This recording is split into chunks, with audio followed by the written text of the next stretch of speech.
Hoje eu vou falar um pouquinho com vocês sobre a insônia na infância. A insônia na infância, ela é caracterizada por uma dificuldade em manter o sono ou ainda iniciar o sono. Pode se apresentar de diversas formas ao longo do desenvolvimento da criança. Por exemplo, de 0 a 2 anos é muito mais comum que a criança tenha uma insônia por associação, que nada mais é do que a associação que a criança faz para iniciar o sono. A exemplo do uso de chupetas, então a criança necessita daquela chupeta para voltar a dormir ou ainda para iniciar o sono. Um outro exemplo muito comum é a necessidade que a criança tem de ser embalada pelos pais. De 2 a 3 anos é muito comum que a criança acorde à noite ou tenha essa dificuldade de iniciar o sono por uma questão alimentar. Então ela faz a necessidade de estar alimentada a todo momento, mas a partir dos 6 meses de idade a criança já tem uma reserva suficiente para conseguir ter um sono adequado, pelo menos de 8 a 10 horas por noite.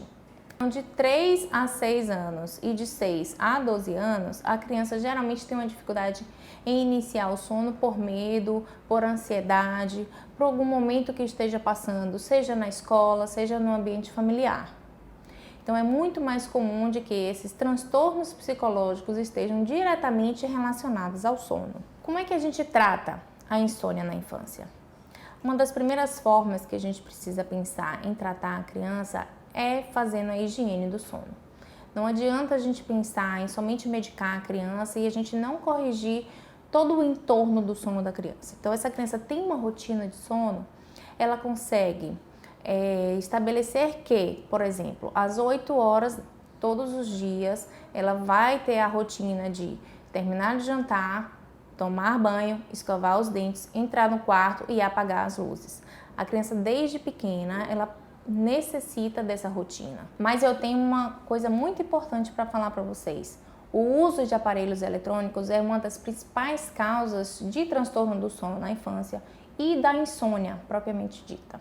É muito bonitinho quando a criança tem o seu iPad, seu celular, ela aprende desde cedo a passar o dedinho lá. Mas o uso do aparelho eletrônico, ele pode levar sim a um transtorno do sono e isso mais na frente levar a algumas outras condições neurológicas que a gente conhece, como ansiedade, transtorno do déficit de atenção.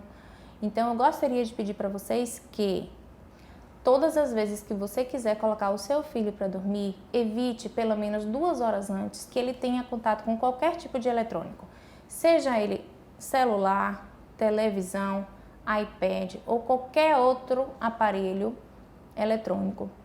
Ele deve ser colocado em um ambiente escuro, um ambiente calmo e num ambiente também fresco.